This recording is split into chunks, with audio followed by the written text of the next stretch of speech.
Lord. எப்படி இருக்கீங்க? நல்லா இருக்கீங்களா? இன்றைக்கு ஆண்டு உங்களுக்கு தருகிற ஒரு ப்ரொஃபட்டிக் வேர்டை நான் பார்க்க விரும்புகிறேன். ரொம்ப டல்லா இருக்கீங்களா? சோர்ந்துடாதீங்க. உங்க டல்னஸை கர்த்தர் மாற்றுவாராக. ஏதோ ஒரு டல்னஸ் நம்ம மைண்ட் எப்பவுமே வந்து அட்டாக் பண்ணும். எல்லாருடைய லைஃப்ல டல்னஸ் வரும். நீங்க எவ்வளவுக்கு எவ்வளவு ஆன்மீகத்துல ஆழமா இருந்தாலும் ஒரு நேரங்களில் ஒரு டல்னஸ் வந்து நம்ம அட்டாக் பண்ணும். ஆனா அந்த ஆவிக்குரிய வாழ்விலே ஜெபம், வேத தியானம் அந்த டல்னஸை உடைச்சு போட்டுரும். இன்னைக்கு என் மூலமா பேசுற வார்த்தை உங்க டல்னஸை மாற்ற போகுது. சோர்ந்துடாதீங்க. சரிங்களா? வார்த்தைக்குள் போக விரும்புகிறேன். பிலிப்பியர் 4ஆம் அதிகாரம், அப்போஸ்தலனாகிய பவுல் பிலிப்பியருக்கு எழுதின நிருபத்தினுடைய 4ஆம் அதிகாரத்தினுடைய 11-12 வைக்க விரும்புகிறேன். என் குறைச்சலினால் நான் இப்படி சொல்லுகிறதில்லை, ஏனெனில் நான் எந்த நிலைமையில் இருந்தாலும் மன ரம்யமா இருக்க கற்றுக்கொண்டேன். எந்த நிலைமையில் இருந்தாலும் மன ரம்யமா இருக்க கற்றுக்கொண்டேன். அதுக்கு அடுத்த வார்த்தை பாருங்க, ரொம்ப பிடிச்ச வார்த்தை. தாழ்ந்திருக்கவும் எனக்கு தெரியும், வாழ்ந்திருக்கவும் எனக்கு தெரியும். எவ்விடத்திலும் எல்லாவற்றிலும் திருப்தியாயிருக்கவும் பட்டினியாயிருக்கவும் பரிபூர்ணம் அடையும் குறைபடவும் போதிக்கப்பட்டேன். சரியான வார்த்தை.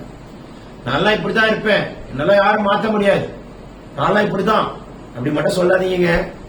அதுதாங்க நம்ம வாழ்க்கையில் அடிமேல அடிமேல அடி உடைக்கப்பட்டு காயப்பட்டு உடமிடப்பட்டு கர்த்தர் நம்மளை உடைச்சு எடுத்துடுறார், மாத்திடுறார். அதே சமயத்துல தாழ்ந்திருக்கும் தெரியணும், வாழ்ந்திருக்கும் தெரியணும். என்றைக்கு மறந்து விடக்கூடாது. எத்தனையோ ஊழியங்களுக்கு கர்த்தர் கொண்டு போகிறார், எத்தனையோ இடங்களுக்கு கொண்டு போகிறார். எனக்கு இப்படி வேணும் அப்படி வேணும் என்று சொன்னதில்லை. தங்குகிறதற்கு நல்ல காற்றோட்டம் உள்ள இடம் தேவை, போதும். ஆகாரத்துல என்ன இருக்கோ கொடுங்க, போதும். நான்வெஜ்லாம் எனக்கு அதிகம் வேண்டாம். இப்படிதான் அதிகமாக சொல்லுகிறது உண்டு. தேவன் சாட்சி, இது கேட்கிற எல்லாருமே சாட்சி தான்.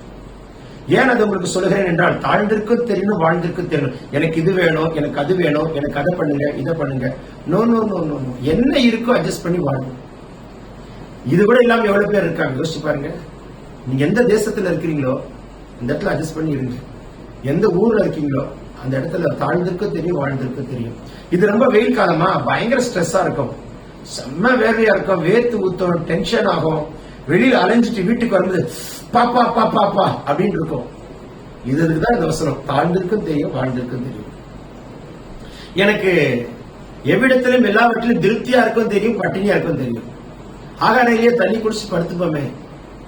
நல்லா ஞாபகம் இருக்கு எனக்கு. நான் மீட்டிங் முடிச்சுட்டு வரும்பொழுது திருநெல்வேலியில நான் நேசிக்கிற என் சகோதரன் அந்த நைட்ல ஒரு 11 மணிக்கு எந்த ஹோட்டலும் இருக்காது, அவரே தன் கையினால ஒரு பிரெட் ஜாம் செஞ்சு கொடுத்தாரு. ரொம்ப திருப்தியா சாப்பிட்டேன், ரொம்ப சாட்டிஸ்ஃபைடா சாப்பிட்டேன்.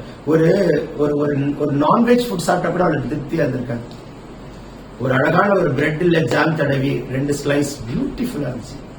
நான் அது எனக்கு தொண்டையிலே நாக்கிலே போய் சேர வரைக்கும் அந்த மனுஷன், தேவ மனுஷன் கொடுத்தது அப்படி இருந்துச்சு. திருநெல்வேலியை நான் கிராஸ் பண்ணும்போது நீ நேசிக்கிற சகோதரன் ஆம்ஸ்ட்ராங் கொடுத்தது. அது அப்படியே நான் வச்சிருந்தேன், அதை மறக்க மாட்டேன். சின்ன விஷயம் தாங்க, அது ஒன்றும் பெரிய விஷயம் கிடையாதுங்க. ஆனா திருப்திக்கு பாருங்க, பட்டினியா இருக்கும் தெரியணும், திருப்தியா இருக்கும் தெரியணும். அடுத்த வேதம் சொல்கிறது, பரிபூர்ணம் அடைய தெரியும், குறைபடவும் தெரியணும். நிறைவா இருக்கும்போது சிரிப்போம், குறை வரும்போது ஹோ ஹோ ஹோன்னு அழுவோம். அப்படி இல்லைங்க. நிறைவா இருந்தாலும் சரி, குறைவா இருந்தாலும் சரி, ஸ்தோத்திரம் ஆண்டவரே. இந்த ஆகாரத்துக்கு ஸ்தோத்திரம், இந்த வாழ்க்கைக்காய் ஸ்தோத்திரம், இந்த உடுப்புக்காய் ஸ்தோத்திரம், இந்த சுகத்துக்காய் ஸ்தோத்திரம், இந்த ஊருக்காய் ஸ்தோத்திரம். இது கூட இல்லாம இந்த வெயில எத்தனை பேர் பிளாட்ஃபார்ம்ல, எத்தனை பேர் மரத்தடியில. ஜீசஸ், நீங்க பீச்சுக்கு போய் பாருங்களேன், எவ்வளவு பேர் மரத்தடியில் உட்கார்ந்து இருப்பாங்க. எத்தனை பேர் நைட் தூங்குறாங்க தெரியுமா? அந்த பீச் மணல வீட்டுல தூங்க முடியாது, அவ்வளவு ஹாட். இந்த மாசம் பயங்கரமான ஹாட். என்ன பண்ணுவாங்க யோசிச்சு பாருங்க.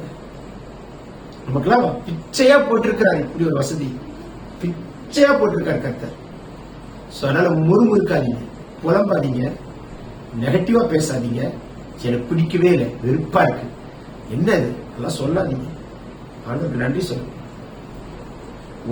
யோசிச்சு பாருங்க, கிட்னியில ஒரு பிரச்சனை வந்தா தாங்க முடியுமா? லிவர்ல ஒரு பிரச்சனை வந்தா தாங்க முடியுமா?